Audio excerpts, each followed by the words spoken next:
नमस्कार दोस्तों। आज मैं आपको एक ऐसी कहानी सुनाने जा रहा हूं जो आपके रोंगटे खड़े कर देगी और आपके दिल को छू जाएगी। ये कहानी है प्यार, साहस और रहस्यमय घटनाओं से भरी हुई।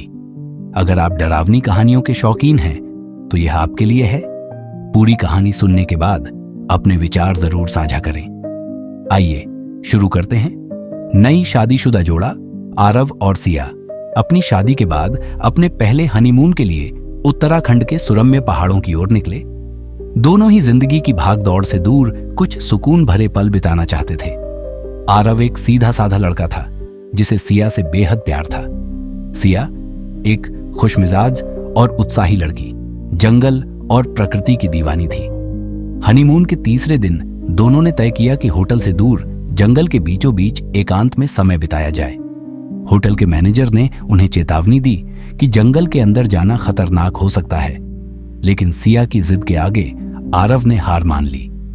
वे दोनों एक बैग में खाने पीने का सामान और टॉर्च लेकर जंगल की ओर निकल पड़े। जंगल में घुसते ही सिया की आंखें चमक उठीं। चारों तरफ ऊंचे ऊंचे पेड़, पक्षियों की मधुर आवाज और ठंडी हवा का झोंका माहौल को जादुई बना रहा था। आरव सिया की खुशियों को देखकर मुस्कुराता रहा। दोनों ने एक छोटी सी जगह चुनी जहां धूप के छोटे छोटे टुकड़े जमीन पर गिर रहे थे। वहां बैठकर उन्होंने बातें की, हंसी मजाक किया और अपने भविष्य के सपने साझा किए। शाम होने को थी और सिया ने आरव से कहा कि वह थोड़ी देर जंगल के अंदर और घूमना चाहती है। आरव ने पहले मना किया, लेकिन सिया की बात मानकर वह उसके साथ चल पड़ा। जैसे जैसे वे गहराई में गए, जंगल का माहौल बदलने लगा।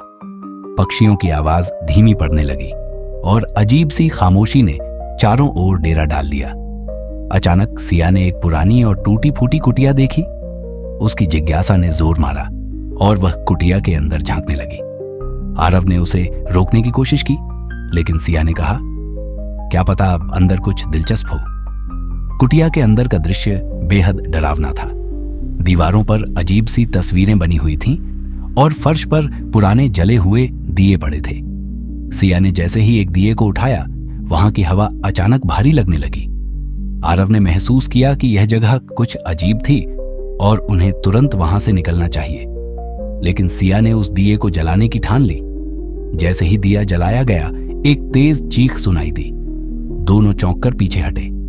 आरव ने सिया का हाथ पकड़कर बाहर निकलने की कोशिश की, लेकिन कुटिया का दरवाजा अपने आप बंद हो गया।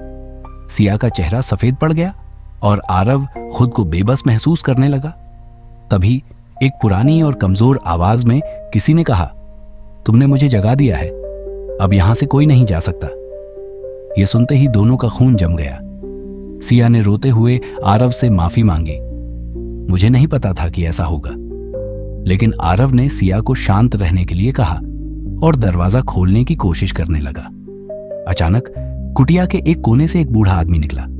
उसकी आंखें चमक रही थीं और उसकी आवाज बेहद डरावनी थी। उसने कहा, यह जंगल तुम्हारा नहीं है, यह उस आत्मा का है जो सालों से यहां कैद है। आरव ने डरते हुए पूछा, आप कौन हैं और यह सब क्या हो रहा है?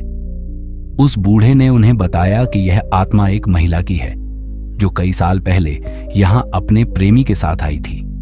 दोनों को यहां मार दिया गया था और उनकी आत्मा अब भी इस जगह भटक रही है।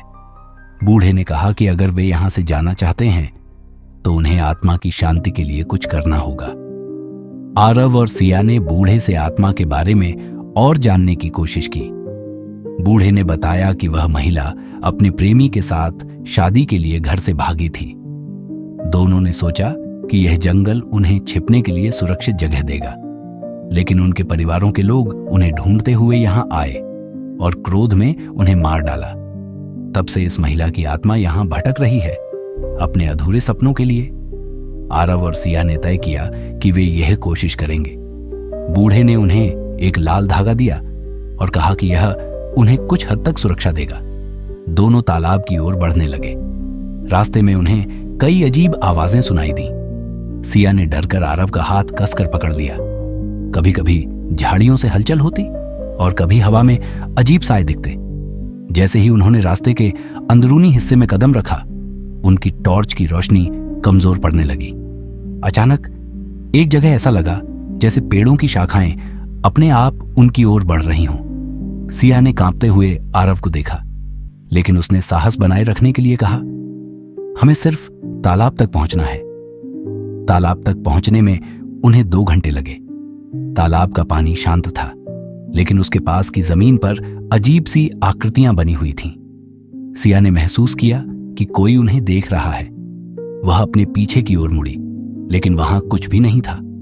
उन्होंने जल्दी से फूल तोड़ा और कुटिया की ओर दौड़ पड़े, लेकिन जैसे ही वे पलटे, एक तेज हवा का झोंका आया, जिससे फूल उनके हाथ से गिर गया। आरव ने तुरंत फूल उठाया और भागने लगे। पीछे से आवाजें आ रही थीं, जैसे कोई उनका पीछा कर रहा हो।